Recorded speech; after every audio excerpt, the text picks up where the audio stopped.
Standing at only 6'1", Trae Young has proven that big things come in small packages.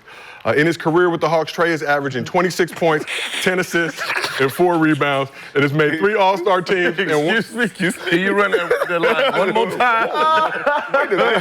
Because I've used that a lot. Say that one more time. Wait, one goddamn minute now. Now, goddamn it now. You know what it look like when it... You gonna host this motherfucker. You gonna host this motherfucker now. You know what it look like when it grows. Go ahead and say that one more. Say that line one more time. Jim, as you know, I don't look back. I only look forward. Okay. I only look forward. But in his career with the Hawks... Early, man. We just got here. It's been an interesting day. Doing my interneting before the show, minding my business. My bad for interjecting. It just sounded... Sometimes you got to turn the audio on the phone off because you don't know what's going to happen when you open up that link. Sound a little janky over there. But in his career with the Hawks, Trae is averaging 26 points, 10 assists, and 4 rebounds, made 3 All-Star teams, 1 All-NBA team. But if he was a little bit taller, would he be an even better baller? So during a recent appearance on the $1 Million Worth of Game show, Trae had this to say about how being taller would benefit him on the court. I used to have this saying, I used to hate when I used to see guys that's tall and that's all. You know what I'm saying? Tall and that's all. That's what I'm saying. They just out there, they tall and that's all. And they can finish and do all this stuff. And I mean, if I was 6'8", like I feel like I would be the best player to ever play this game, just because of my mentality and the way I play, the smartness I have on this game. Like, I feel like there's a lot I can bring, but there's a lot of deficiencies because, like, I'm 6'2", 6'1". Like, it's tough. I'm playing in a big man's game. So Trae's comments are similar to ones made by James Harden towards Giannis a few years ago. Harden said, "I wish I could be 7 feet, run and just dunk. That takes no skill at all." He also said, "I got to actually learn how to play basketball and how to have skill. I'll take that any day." But what do y'all think about Trae saying he would be the best ever if he was 6'8"?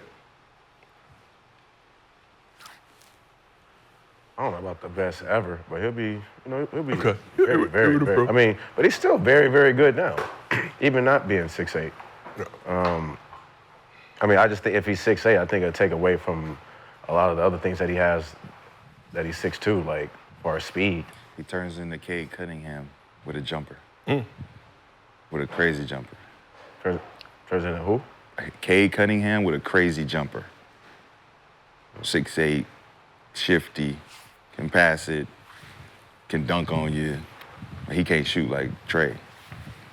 So, I mean, I get what Trae's saying, but think about everybody would be able to say that if you're a 6'2" guard, all the 6'3" guards, 6'2" guards saying, well, let me be 6'8".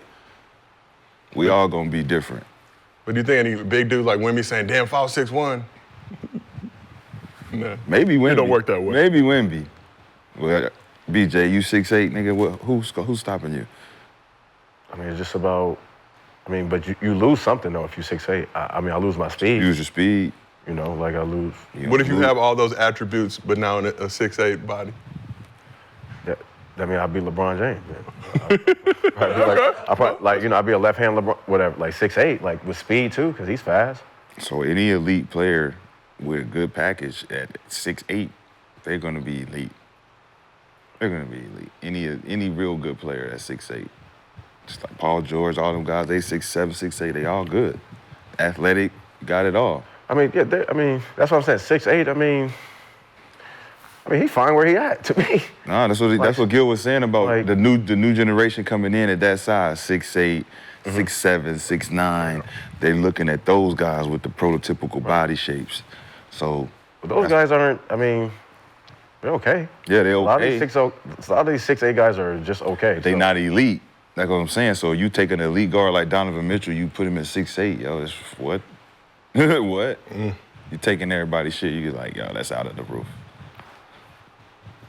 Gil, what do you think about Trae saying if he was 6'8", he'd be the best player ever?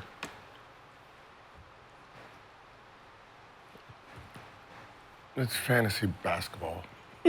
Right? If he was 6'8", you wouldn't be you. You crafted your game off of the height you are. You've been small your whole life. You've been teaching yourself how to get your floater off, how to throw it between the legs, how to get your shot off, how to shift. Your game that you have today is because of your height and size. Now, if you in high school was already 6'8", you wouldn't be Trae Young. You'll be you if you had a 40 vertical, you wouldn't have your jump shot because we know all the niggas who can jump never work on their jump. They just want to dunk on everybody. So your whole game will be different, right? You probably will be out. You wouldn't even be in the league, or you'd be a role player. But you have crafted. Steph Curry, small, couldn't get his shot off, had to change his. He had to create his style because of his height. Yeah.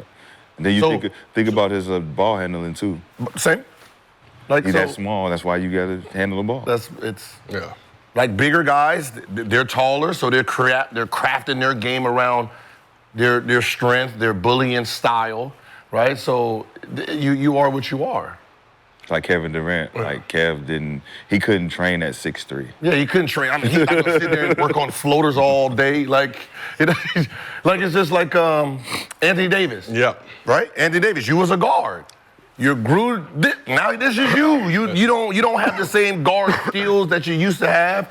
Now that you're damn 6'11". Right. You turned into a big.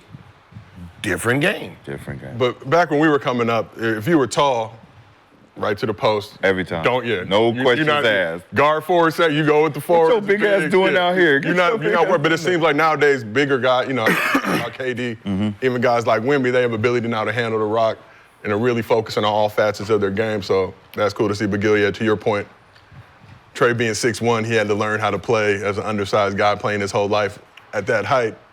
6'8", if you gets to 6'8", it's a little bit. It'll be different, yeah. Your body gonna be moving different. Well, that's what Kobe was saying, like, we used to thank God that AI wasn't 6'6".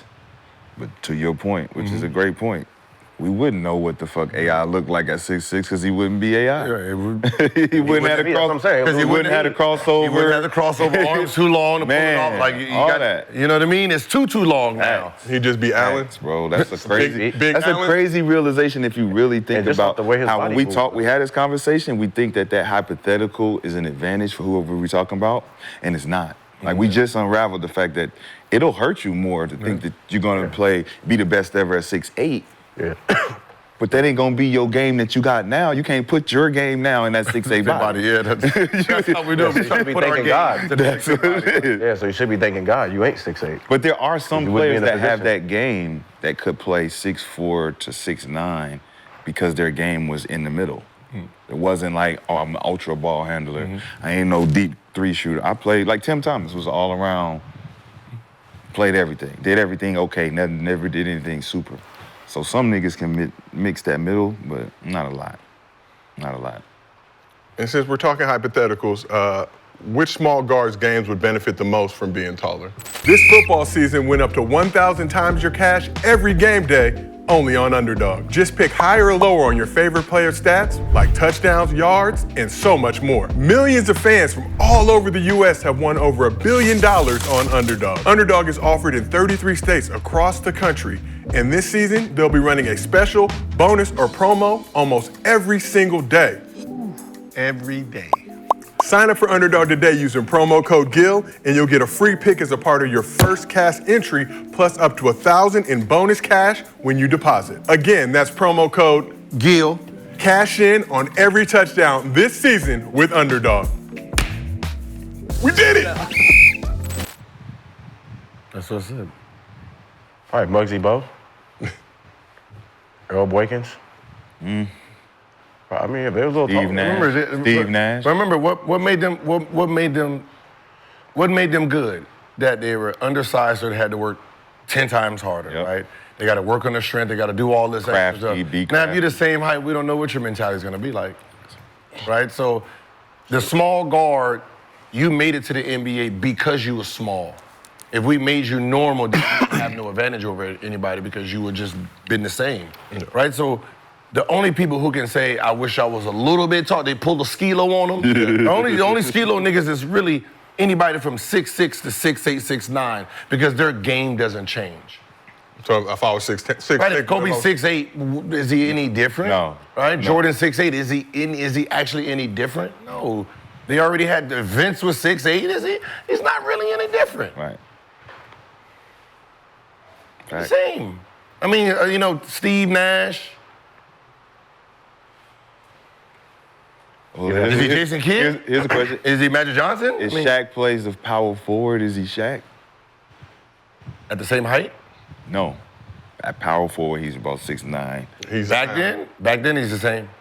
Is he just as athletic, jumping to just as high? No, I'm just if you made him smaller, put him at the power forward back when he came in, yeah, because He'll be remember, like Charles. The power forwards he's still 5 inches taller than Charles. Like he's still. Yeah. So what about a guy like Barkley though? If he was 6'10", you know. Yeah. His game changes. Yeah. His game does changes change. a lot. Because he's blocking shots and Yeah, shit. it's not like he really had any real. He was going coast to coast. He's just coast to coast. Like, what was this half court? I remember they had to put a rule in because he used to get it Yeah, at 3 he and just back dribbled everybody that bitch, down. yeah. So he didn't really have no. Just beastliness. Yeah, he was just stronger, bully ball. Charles Oakley. So is he Carmelo? Yeah. Yeah. Yeah. Ended up having a little jumper too along the way. All right, well, let's go back to Trace for a second. So with the Hawks rebuilding by drafting Zachary Rissache, #1 overall, and dealing DeJounte Murray to the Pelicans for Dyson Daniels, Larry Nance Jr., and 2 first-round picks, including the Lakers' unprotected 2025 pick, Trey Young has been the subject of trade rumors for a while, but according to reports, there is no real market for his services, or he would have been dealt already. So for what it's worth, Young has said that he wants to stay in Atlanta, but he wants to win too. So Trey has led Atlanta to 4 straight postseason appearances, including an Eastern Conference Finals in 2021. But the Hawks haven't gotten out of the first round since then and were knocked out of the play-in last season as Young played a career-low 54 games while dealing with a hand injury. So Young still has 3 seasons left on the 5-year, $207 million extension he signed with the Hawks back in 2021, including a player option for the 2026-2027. Now, first off, do you guys really believe there's no trade market for Trey Young right now? Who said that? This report from ESPN. Tim who?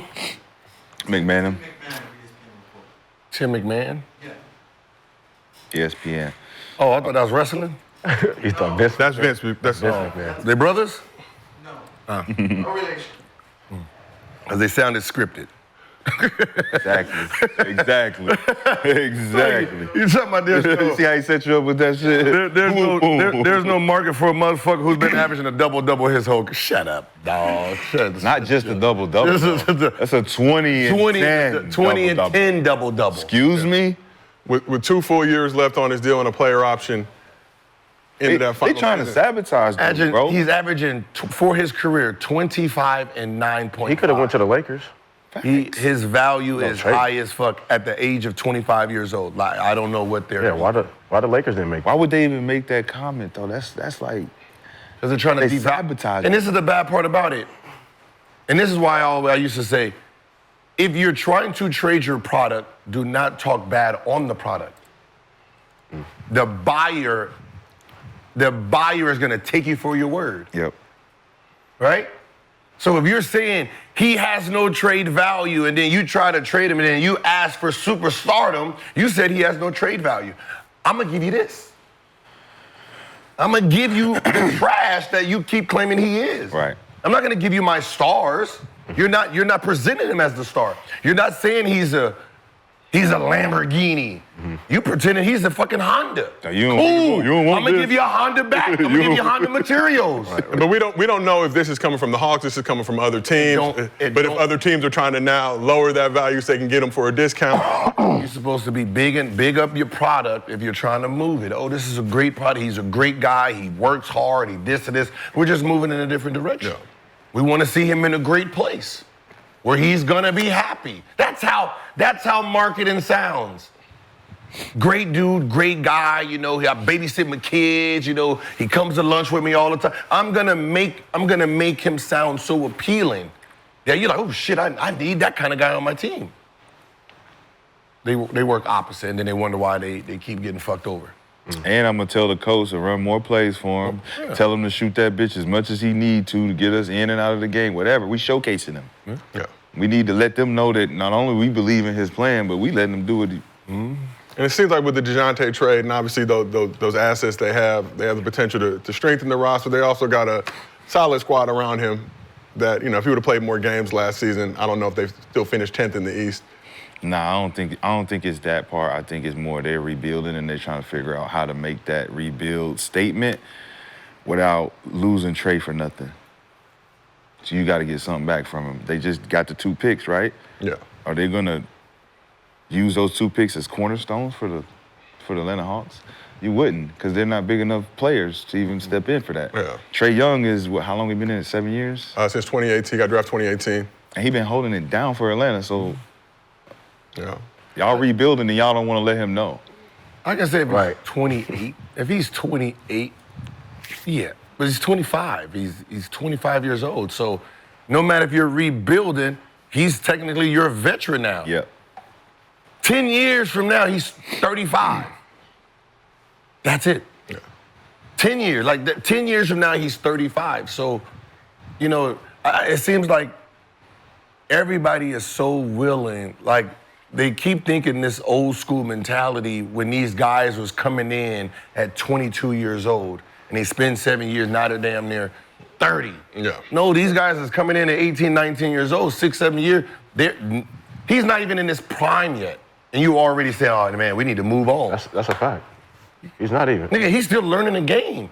Him, Luka, they're still learning. Yeah. Tatum, Brown, this is still their learning age. They're not even in veteran mode. Yeah. If you want to start comparing them to the past, think about when most of those guys got into their flojo, right? When their mojo. I'm sorry. I like Flojo better, Gil. I like Flojo I better. do too. When Barkley became Barkley, right? When all these guys, they were 28, 29, 30 years old. That's when they understood the game inside and out. These guys are not even there. But because they've been in the league so long, you just assume that they really understand. They don't. Yeah. And like I mentioned, the Hawks have some trade assets available. They got that Lakers 2025 unprotected pick. Will likely be the 30th pick this summer after the Lakers win the chip. But say it with your chest. Make sure everybody's paying attention. But on a serious note, what players out there would be a good compliment for Trae on this Hawks squad? They're young right now. They've got, Clint Capella may or may not be on the move. Zach. I bounce. Who they Zach got? LaVine.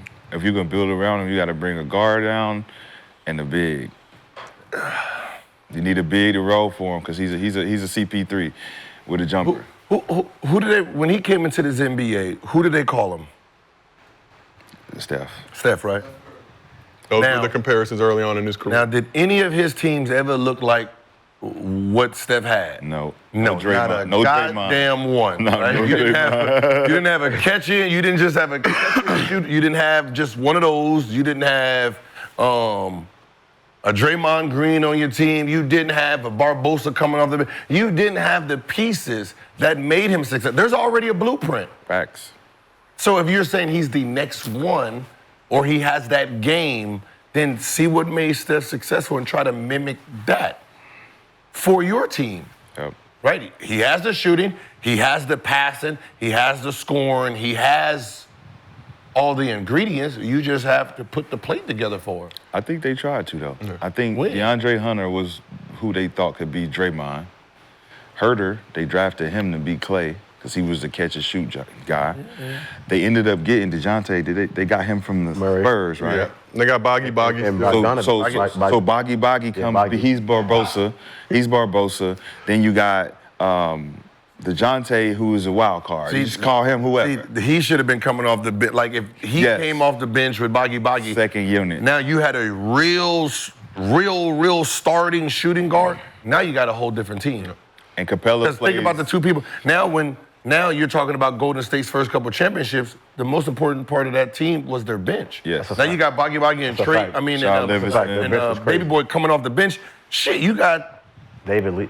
They had a bunch of Yeah. you got a motherfucker. You got Old Spades. Yeah. So They had some hitters. They had some pieces off that bench. No, that's why you think, like people didn't realize when they said, Steph Curry didn't play in the fourth quarter, think about that concept. If you look at the end of the third, it's not like they were up 30.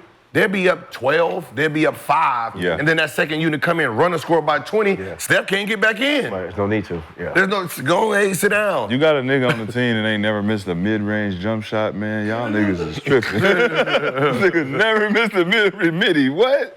Y'all ain't got a chance. You need one of them. So Hawks already made a trade with the Pelicans this offseason, sending DeJounte Murray over. Another player on the Pelicans